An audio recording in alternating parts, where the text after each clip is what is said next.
Tontolon'ny fampianarana indray kosa mbola tsy mivany olan'ireo mpianatra mandrato fianarana any am-pitan-dranomasina hatreto io ny tatitra izay noentiny ray amandrenin'ny mpianatra mananjanaka mianatra any amin'izay firenena maro ny ivelan'ny Madagascar izay firenena maro tokoa no tsy mbola nahazo vatsim-pianarana ireo mpianatra hatramin'izao fotoana itenenana izao raha ny tatitra avy amin'izy ireo ohatrany.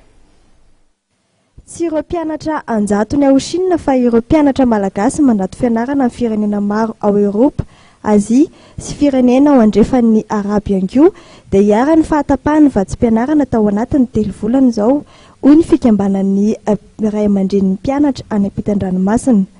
Namafisin'ity fikambanana ity fa tsy nisy ny fampidiana mpianatra avy any amin'ireo firenena ireo hatreto.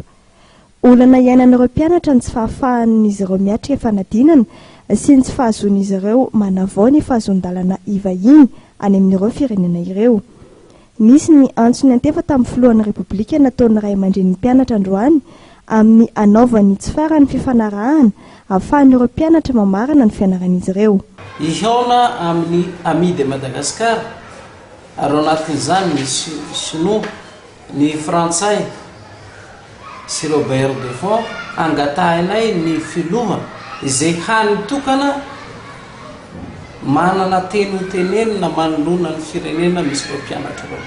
Azavaiko aloha hoe hanitokana mahay ekena teny satria ny membre en transition rehetrarehetra manomboka amin'ny premier ministre Belgique Omer ka hatramin'nisy ny fampianarana ambony dia tsy ekendry zareo hanao négociation intsony.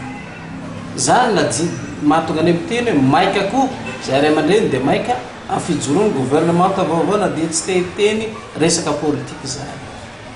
Ka dia izy no angatahany amin'ny fionana amin'ny ireo firenena namany Madagascar ireo handray ho raha mpanjakana na affaire d'État toy ny fangatahana investissement, fangatahana vola ny problemana mpianatra.